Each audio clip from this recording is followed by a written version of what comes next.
Hello friends, welcome back to super spoken English class. दोस्तों, आज हम पढ़ने वाले हैं is am are able to, was were able to and will be able to. इसका मतलब होता है कि किसी काम में आप सक्षम हो, किसी काम के लिए आप योग्य हो। जब आपको इस तरीके के सेंटेंसेस बनाने होते हैं तो वहाँ पे हम एबल टू का यूज करते हैं। तो चलो आज इस लेक्चर में देखते हैं कि कैसे हमें एबल टू का यूज करना है और सेंटेंसेस बनाना है। उससे पहले मैं आपको बता दूं कि हम लेकर आए हैं आपके लिए 60 डे चैलेंज, दैट मीन 60 दिनों का चैलेंज, जिसका आज हमारा 28वां डे है। That mean 27 day already complete हो चुके हैं। आज उसका अगला दिन है। हमने बिल्कुल बेसिक से लेकर एडवांस तक इस सीरीज को चला रहे हैं, इस कोर्स को चला रहे हैं। तो इससे पहले कि यदि आपने लेक्चर नहीं देखे हैं तो जल्दी से जाइए और उन लेक्चर्स को देखिए।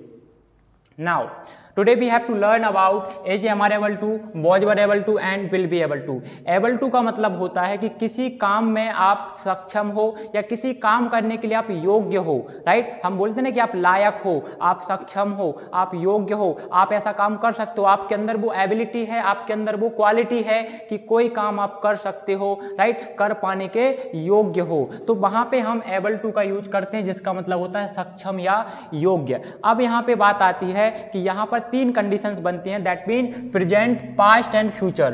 प्रेजेंट है तो आप यहाँ पे एज एम आर का यूज करोगे, पास्ट है तो आप वॉज वर का यूज करोगे, एंड यदि फ्यूचर की बात है in that condition you will have to use of will be able to. आप वहाँ पे विल बी एबल टू का यूज करोगे और सेंटेंसेस बनाओगे। जैसा कि आप यहाँ पे देख पा रहे हो, is am are able to, मैंने यहाँ पे सिर्फ एबल टू लिखा है, तो इसका मतलब ये नहीं कि आप ऐसा कंसीडर करो एबल टू का मतलब सक्षम होता है। नो, एबल टू का मतलब सक्षम, लेकिन है लगाना है तो आपको एज एम आर लगाना पड़ेगा। तो दैट मीन योग्य एंड सक्षम हूँ। तो यहाँ पे 3 हेल्पिंग वर्ब्स हैं, that mean is am are, is, am and are. The question is that where do we have to use of is, कहाँ पे हमें एज लगाना है, कहाँ पे एम लगाना है और कहाँ पे हमें आर लगाना है। तो सिंपल सी बात है, एज का यूज तब करोगे जब आपका सब्जेक्ट क्या है, he, she, it, name and singular. यदि आपका subject he, she, it, name and singular है, वहां पे आप लगाओगे एज। वहां पे आप क्या लगाएंगे, वहां पे आप एज का यूज करेंगे। ही का मतलब वह होता है, दैट मीन लड़का। सी का मतलब वह, दैट मीन लड़की। इट का मतलब यह है। नेम किसी का भी हो सकता है, Aman, Kapil, Rahul, Joy, Mary. Right, इस तरीके से कोई भी सिंगुलर नेम हो सकता है। Now where do we have to use of am, तो जब भी आपका सब्जेक्ट आई होगा, जैसे I am able to speak English, मैं इंग्लिश बोल पाता हूँ।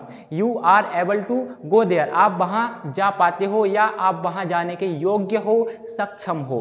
तो आई के साथ आप लगाओगे एम। यदि आपका सब्जेक्ट यू, बी, दे और प्लूरल है, in that condition you will have to use of are. आप क्या लगाएंगे, आप आर लगाएंगे एबल टू के साथ। यू का मतलब आप या तुम, बी का मतलब हम होता है, दे का मतलब वे होता है, और plural that mean more than one. यदि मैं बोलूं Aman and Kapil, Rahul and Joy, Mary and Joy, right, तो एक से अधिक नेम होंगे, दैट मीन वो प्लूरल फॉर्म होगा। तो आप वहां पे आर का यूज करोगे। The structure, subject plus is am are plus able to plus verb का first form plus object. That mean आपको यहाँ पे सब्जेक्ट के साथ क्या लगाना है, आपको एज एम आर लगाना है। देन एबल टू के पहले आपको यहाँ पे हेल्पिंग वर्ब का यूज करना है। तो subject plus is am are, इन तीनों में से किसी एक हेल्पिंग वर्ब को आपको लगाना है according to the subject. Then आप एबल टू लगाएंगे and then object plus subject. Example देखते हैं। मैं अंग्रेजी बोल पाता हूँ, यहाँ पे मैं अंग्रेजी बोल पाता हूँ, दैट मीन मेरे पास वो एबिलिटी है, मेरे पास वो क्वालिटी है, मैं इंग्लिश बोलने में सक्षम हूँ, मैं इंग्लिश बोलने में योग्य हूँ। दैट इज द रीजन कि मैं बोल रहा हूँ कि मैं इंग्लिश बोल पाता हूँ। राइट, इसका मतलब मैं या हो सकता है कोई भी व्यक्ति हो, जो भी आपका सब्जेक्ट है वो सक्षम है, वो योग्य है उस काम को करने में। तो यहाँ पे सेंटेंस बनेगा I am able to speak English. That mean मैं इंग्लिश बोल पाता हूँ, या हो सकता है मैं इंग्लिश बोलने के योग्य हूं, या मैं इंग्लिश बोलने में सक्षम हूं। यदि मैं बोलूं कि आप इंग्लिश सीखने में सक्षम हो, you are able to learn English, आप खाना खा पाते हो, you are able to eat food, आप इंग्लिश लिख पाते हो, you are able to write English. इस तरीके से आप यहाँ पे is am are able to का यूज करेंगे एंड देन सेंटेंस बनाएंगे। अगला एग्जाम्पल, वह खाना बनाने के योग्य है। यहाँ पे मैंने आपको पहले बताया था कि एबिलिटी की बात होगी कि आपके अंदर वो एबिलिटी है, तो आप यहाँ बता रहे हो कि वह खाना बनाने के योग्य है। That mean he is able to cook food. That mean वह खाना बना पाता है, या वह खाना बनाने में सक्षम है, या वह खाना बनाता है। इस तरीके से आप सेंटेंसेस बनाओगे।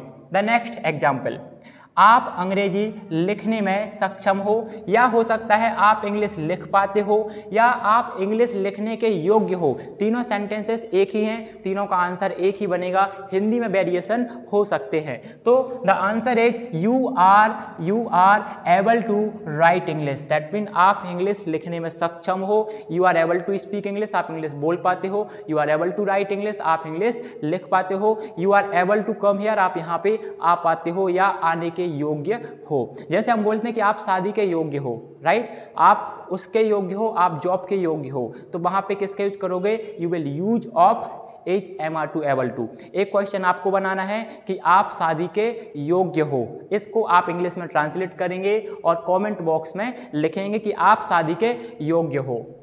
ओके, नेक्स्ट, हम कार चला पाते हैं। हम कार चला पाते हैं, that mean you have ability, आपके पास एबिलिटी है कि आप कार चला पाते हो। तो यहाँ पे आप बोलोगे you are able to drive a car, आप कार चला पाते हो या चलाने के सक्षम हो। अगला एग्जाम्पल, वह पैसे कमाने में सक्षम है। He is able to earn money, वह पैसे कमाने में सक्षम है। He is able to earn money, वह जॉब फाइंड करने के योग्य है। He is able to find a job, वह वहाँ जाने के योग्य है। He is able to go there. In that condition आप HMR एबल टू का यूज करोगे। अगला, राहुल बाइक नहीं चला पाता है। देयर इज अ पर्सन, एक पर्सन है, एक स्टूडेंट है जो क्या नहीं कर पाता? बाइक नहीं चला पाता। दैट मीन उसके पास वो एबिलिटी नहीं है कि वो बाइक चलाए। तो आप यहाँ पे बोलोगे Rahul is not able to ride a bike. That mean Rahul bike नहीं चला पाता है। अब बात आती है sir, how do we have to make negative sentence, हमें नेगेटिव सेंटेंसेस कैसे बनाना है? तो it is very simple to make negative sentence. यदि मैं आपको यहाँ पे बताऊँ, आप लोग इसको जल्दी से नोट कर लिए, स्क्रीनशॉट लीजिए, देन इसको मैं इरेज करता हूँ। Okay, if you have to make negative sentence then what will you have to do? आपको यहाँ पे क्या करना होगा? तो it is very simple, very simple. आपको सिंपली क्या करना है, आपको यहाँ पे स्ट्रक्चर लिखना है, subject plus HMR plus not लगाएंगे आप, plus able to plus V1 plus object. That mean आपको सिर्फ नॉट कहाँ लगा देना है? After helping verb. That mean helping verb के बाद आप क्या लगाएंगे? नॉट लगाएंगे और सेंटेंस रेडी हो जाएगा। जैसे मैं अंग्रेजी नहीं बोल पाता हूँ, मैं अंग्रेजी नहीं बोल पाता हूँ, तो इसका क्या बनेगा? मैं अंग्रेजी नहीं बोल पाता हूँ। It is very simple, I am not able to speak English, I am not able to speak English. That mean मैं अंग्रेजी नहीं बोल पाता हूँ। बट वहीं पे मैं बोलूँ कि वाई, मैं यहाँ पे अनेबल का यूज क्यों नहीं कर रहा हूँ? तो यहाँ पे आप HMR नॉट ना लगा के आप अनेबल का भी यूज कर सकते हो। जैसे आप नॉट और एबल नहीं बोलना, तो आप क्या बोलोगे? आई एम, दूसरे तरीके से I am unable, right, I am unable to speak English. That mean मैं इंग्लिश नहीं बोल पाता हूं। आप नॉट और एबल को क्या करेंगे? इसका एब्रीविएटिव फॉर्म यूज करेंगे, दोनों को कंबाइन करेंगे। तो नॉट ना लगा के आप बोल सकते हो I am unable to speak English, I am unable to go there, I am unable to cook food, I am unable to talk to you, मैं आपसे बात करने मैं सक्षम नहीं हूं या योग्य नहीं हूं। I am not able to sit here, या फिर I am unable to sit here, right. इस तरीके से आप यहाँ पे सेंटेंसेस बना सकते हो। यदि आपको यहाँ पे इंटरोगेटिव बनाना है तो सिंपली आप हेल्पिंग वर्ब पहले यूज करेंगे, देन आप लगाएंगे सब्जेक्ट, देन आप एबल टू का यूज करेंगे, plus V1 plus object, right, plus object का यूज करेंगे। जैसे कि are you able to cook food, क्या आप खाना बना पाते हो? Are you able to cook food? Are you able to go there? Are you able to learn English? Are you not able to learn English? Are you not able to go there? Are you not able to ask a question? इस तरीके से आप present में sentences बना सकते हैं। किसकी सहायता से? Is, am, are, able to की मदद से, जिसका मीनिंग होता है योग्य है, सक्षम है या पाता है। 3 यूज हो सकते हैं, 3 मीनिंग हो सकते हैं या फिर इससे ज़्यादा भी हो सकते हैं।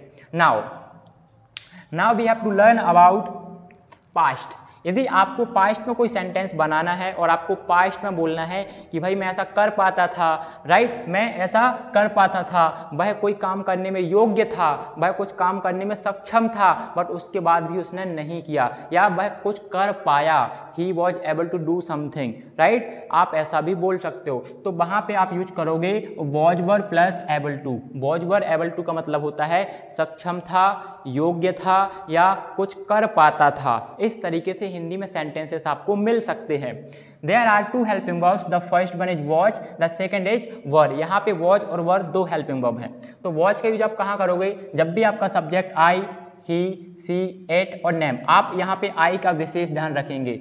यदि आपके सब्जेक्ट आई है तो आप आई के साथ वॉच का यूज करेंगे। तो यहाँ पे सब्जेक्ट है ही, सी, एट, नेम और सिंगुलर के साथ आप वॉच लगाएंगे। यदि आपका सब्जेक्ट यू, वी, दे और प्लूरल है, in that condition you will use of were. आप वहाँ पे वर का यूज करेंगे और सेंटेंसेस बनाएंगे।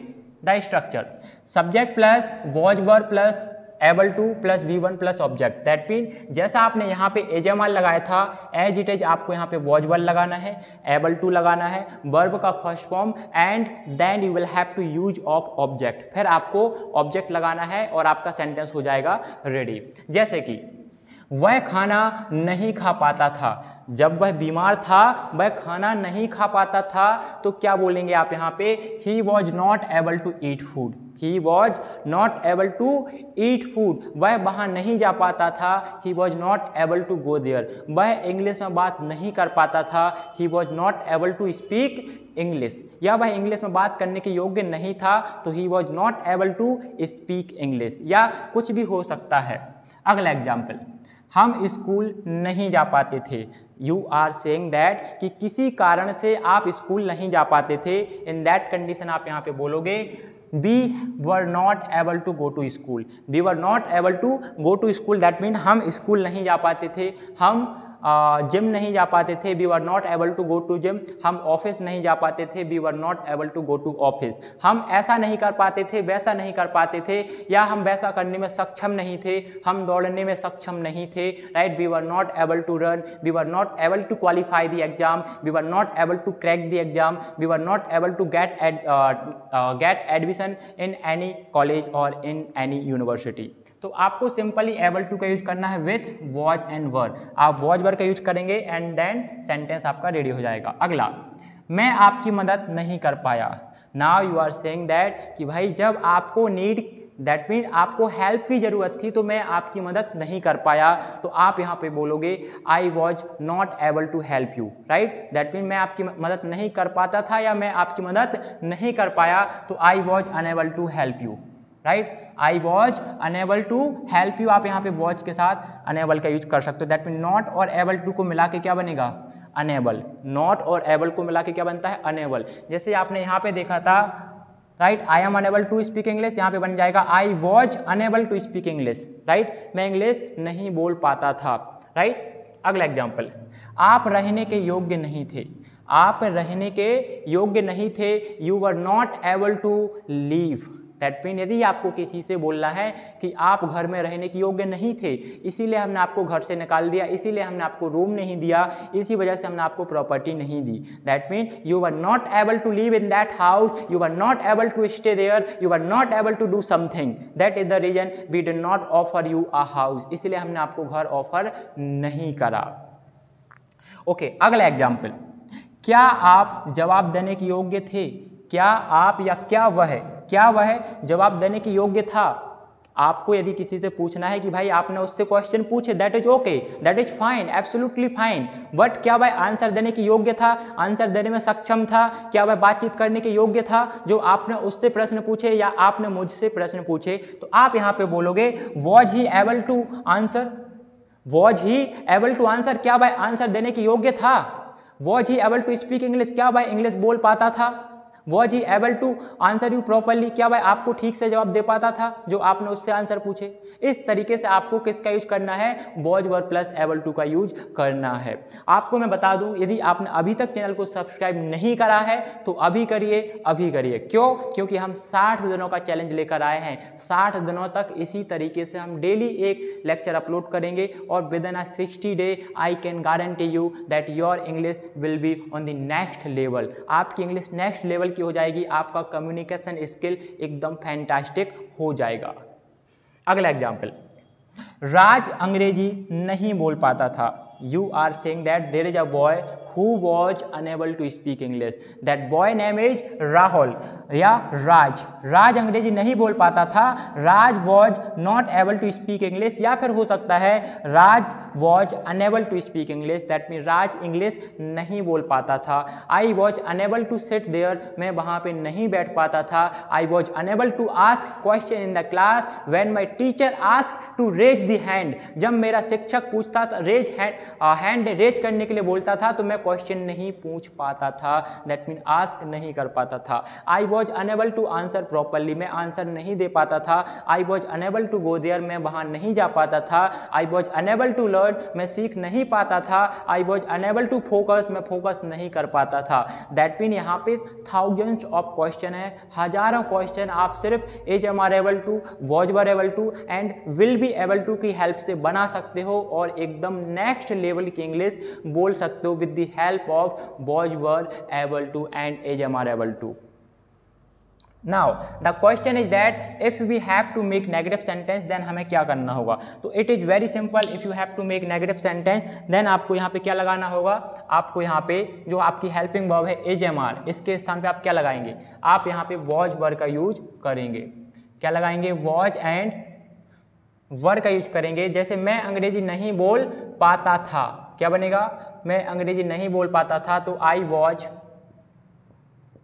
वॉज, आप यहाँ पे अनेबल का यूज कर सकते हो। I was unable to speak English, right? I was unable to speak English. आपको इंटरोगेटिव बनाना है तो आप लगाएंगे were you able to cook food, क्या आप खाना बना पाते थे? Were you able to go there, क्या आप वहाँ पे जा पाते थे? Were you able to raise your hand, क्या आप अपना हाथ ऊंचा कर पाते थे? क्या आप were you able to operate mobile, क्या आप मोबाइल चला पाते थे? वहाँ पे आप वर का यूज करोगे और सेंटेंसेस बनाओगे। Now we have to learn about will be able to. Will be able to that mean future की बात हो रही है। आप किसी से बोल रहे हो कि कोई कुछ कर पाएगा या कुछ करने में योग्य होगा, सक्षम होगा। For example there is a child, वहाँ एक बच्चा है जिसके बारे में आप भविष्यवाणी प्रीडिक्शन कर रहे हो कि वह इंग्लिश बोल पाएगा, वह डॉक्टर बन पाएगा, वह इंजीनियर बन पाएगा, वह बिजनेसमैन बन पाएगा, वह ऐसा कर पाएगा, वैसा कर पाएगा, या आप ऐसा कर पाओगे, कोई कुछ कैसा कर पाएगा। तो वहाँ पे आप क्या लगाओगे? विल बी एबल टू, जिसका मतलब होता है पाएगा या योग्य होगा, सक्षम होगा। He will be able to speak English, वह इंग्लिश बोल पाएगा। If he has joined super spoken English class, यदि उसने super spoken English class join की है तो वह इंग्लिश बोल पाएगा। This is my guarantee. Now there is only one helping verb that is will be, यहाँ पे सिर्फ एक हेल्पिंग वर्ब है जो कि है विल बी। विल बी हम कहाँ पे लगाएंगे? आप सभी सब्जेक्ट के साथ क्या लगाएंगे? विल बी लगाएंगे। चाहे आपका सब्जेक्ट आई हो, बी हो, यू हो, दे, ही, सी, इट, नेम, सिंगुलर, कुछ भी हो, सभी के साथ आपको विल बी लगाना है। यहाँ पे कोई कंफ्यूज होने वाली बात नहीं है। Now the structure is subject plus will be plus able to plus verb का फर्स्ट फॉर्म प्लस ऑब्जेक्ट। क्या लगाएंगे? Subject, will be, able to, be word plus object. Example, वह डॉक्टर बन पाएगा। Now you are saying that कि वह doctor बन पाएगा। He will be able to become a doctor, he will be able to become a doctor, वह doctor बन पाएगा। He will be able to ask a question, he will be able to eat food, he will be able to speak truth, वह सत्य बोल पाएगा, वह सत्य बोल पाएगा। He will be able to operate mobile, वह मोबाइल चला पाएगा, राइट? अगला एग्जाम्पल, आप 2024 में अंग्रेजी बोल पाओगे। कैसे बोल पाओगे? यदि आप super spoken English class join कर सकते हैं, आई कैन गारंटी यू कि आप 2024 में इंग्लिश बोल पाओगे। जैसे कि You will be able to speak English in 2024. You will be able to speak English in 2024 if you join the super spoken English class. यदि आप super spoken English class join करते हैं, I can guarantee you that you will be able to speak English, you will be able to speak English fluently. आप एकदम fluency के साथ English बोल पाएंगे, आपका कम्युनिकेशन स्किल नेक्स्ट लेवल का हो जाएगा। तो for that you will have to join super spoken English class wherein we will teach you properly. Next, हम ऑफिस नहीं जा पाएंगे या हम ऑफिस नहीं आ पाएंगे। यदि आपके मैनेजर का कॉल आया, यदि आपके मैनेजर का कॉल आया और वो आपसे पूछते हैं कि क्या आप ऑफिस आ पाएंगे, then you can say that we will not be able to come to office. हम ऑफिस नहीं आ पाएंगे। We will not be able to come to office, हम ऑफिस नहीं आ पाएंगे। नेक्स्ट, क्या आप उसे पैसे दे पाएंगे? क्या आप उसे पैसे दे पाएंगे? Will you able to give him money? Will you able to give him money? Will you able to give him food? Will you able to give him mobile? क्या आप उसे मोबाइल दे पाएंगे? क्या आप उसे खाना दे पाएंगे? क्या आप उसे कुछ दे पाएंगे? तो वहां पे आपको विल का यूज करना है। विल आगे आएगा, वी वहीं पे रहेगा। अगला एग्जाम्पल, मैं आपकी मदद नहीं कर पाऊंगा। I will not be able to help you. यहाँ पे आप बोल सकते हो I will unable to help you. I will be unable to help you, आप यहाँ पे बी का यूज साथ में करोगे एंड नॉट और एबल को कंबाइन करोगे। तो you will say that I will be unable to help you, मैं आपकी मदद नहीं कर पाऊंगा। सॉरी फॉर दैट, बिकॉज मेरे पास ऐसा पैसा नहीं है कि मैं आपकी मदद कर पाऊँ। तो आपको सिंपली यहाँ पे विल बी के साथ अनएबल लगाना है या फिर will not be able to का यूज कर सकते हो। तो the sentence will be I will not be able to help you, मैं आपकी मदद नहीं कर पाऊंगा।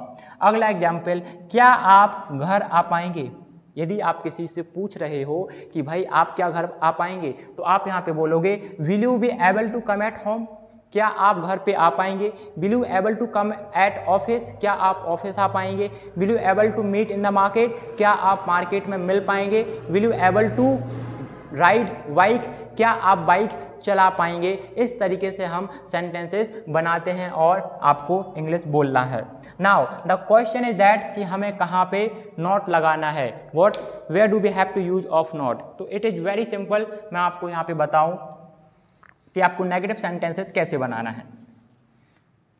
फॉर एग्जाम्पल, आपको नेगेटिव बनाना है तो आप लिखेंगे subject plus will plus not plus आप यहाँ पे बी लगाएंगे plus able to plus V1 plus object, right. या दूसरे तरीके से आप दूसरा स्ट्रक्चर लिख सकते हो। चलो इसका एग्जाम्पल लिखते हैं, I will not be able to go there, मैं वहां नहीं जा पाऊंगा। दूसरे तरीके से आप इसी सेंटेंस को कैसे लिख सकते हो? आप यहां पे लिखोगे आई विल बी, आप यहां पे अनेबल का यूज करोगे। क्या करोगे? Unable. I will be unable to go there, मैं वहां नहीं जा पाऊंगा। दैट मीन या तो आप विल बी के साथ अनेबल का यूज करो या फिर आप यहाँ पे will plus not plus be plus able to का यूज कर सकते हो और सेंटेंसेस बना सकते हो। तो आप दोनों तरीके से यूज कर सकते हो। यदि आपको नॉट अलग से नहीं बोलना है तो आप इन तीनों सेंटेंस में, दैट मीन प्रेजेंट, पास्ट और फ्यूचर में आप अनेबल का यूज करोगे। जैसे I am able to speak English, I am unable to speak English. I was able to speak English, I was unable to speak English. I will be able to speak English, I will be unable to speak English. इस तरीके से आप 6 form of the sentences बनाओगे। The question is that कि यदि मुझे 6 form बनाना है तो क्या करना होगा? तो इट इज वेरी सिंपल। आप इसी सेंटेंस को बनाइए, I am able to speak English, I am unable to speak English, am I able to speak English, am I not able to speak English, why am I able to speak English, why am I not able to speak English. इस तरीके से आप किसी भी sentences के 6 form बना सकते हो और बहुत अच्छी इंग्लिश बोल सकते हो। यदि आप इसको इसका स्क्रीनशॉट ले लेना चाहते हैं तो जल्दी से स्क्रीनशॉट लीजिए and then we will discuss.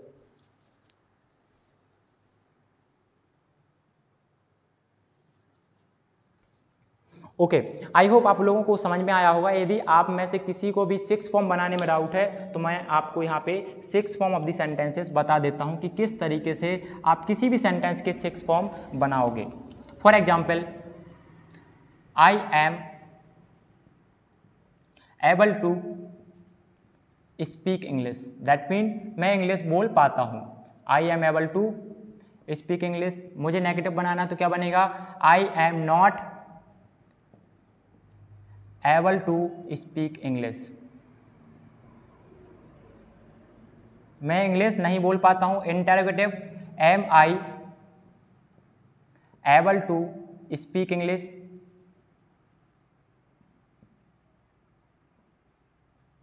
M I able to speak English, क्या मैं इंग्लिश बोल पाता हूँ। अगला example, am I not able to speak English, क्या मैं इंग्लिश नहीं बोल पाता हूँ।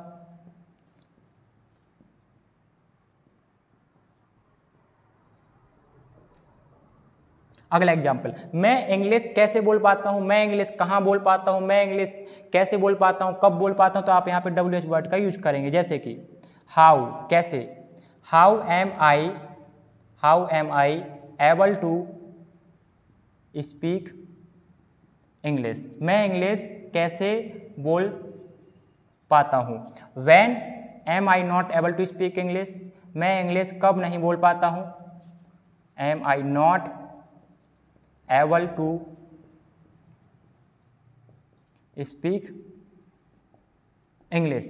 तो इस तरीके से आप किसी भी सेंटेंसेस के 6 फॉर्म बना सकते हो और बहुत अच्छी इंग्लिश बोल सकते हो। इन सेंटेंसेस के मैं आपको नेम बता दूं, this is known as affirmative, this is known as negative, this is known as interrogative, this is known as interrogative negative, this is known as double interrogative, this is known as double interrogative plus negative. अब इन दोनों को हम double interrogative क्यों बोलते हैं, तो एक बार WH वर्ड की वजह से, एक बार ऑलरेडी इंटेरोगेटिव है। दिस इज एक बार WH वर्ड की वजह से, एक बार इंटेरोगेटिव प्लस नेगेटिव ऑलरेडी है। तो this is the way to make 6 form of the sentences. इस तरीके से हम किसी भी सेंटेंस के 6 फॉर्म बना सकते हैं और बहुत अच्छी इंग्लिश बोल पाते हैं। मैंने आपको होमवर्क में बोला था कि आपको एक सेंटेंस कमेंट बॉक्स में ट्रांसलेट करके लिखना है कि आप शादी के योग्य हैं, आप शादी के योग्य हैं। आपको इसको कमेंट बॉक्स में लिखना है कि इसकी हिंदी की इंग्लिश मीनिंग क्या होगी। आपको इसकी इंग्लिश का सेंटेंस लिखना है, इसकी इंग्लिश मीनिंग लिखना है। तो आई होप आप लोगों को वीडियो अच्छा लगा होगा। If you feel that the video is informative तो आप अपने दोस्तों के साथ शेयर करिए, चैनल को सब्सक्राइब करिए और दोस्तों को बताइए कि यहाँ पर 60 डेज चैलेंज आया है, एकदम फ्री ऑफ कॉस्ट। आप घर बैठे बहुत अच्छे इंग्लिश सीख सकते हैं। बस आपको डेली एक वीडियो देखना है और हमारे व्हाट्सएप ग्रुप में जो प्रैक्टिस सीट आती है आपको उसको भी सॉल्व करना है। तो जल्दी से व्हाट्सएप ग्रुप को ज्वाइन करिए, लिंक आपको डिस्क्रिप्शन बॉक्स में मिल जाएगी। वहां पे हम डेली नोट्स शेयर करते हैं और प्रैक्टिस शीट भी वहां पे डालते हैं। Thank you so much for watching this video.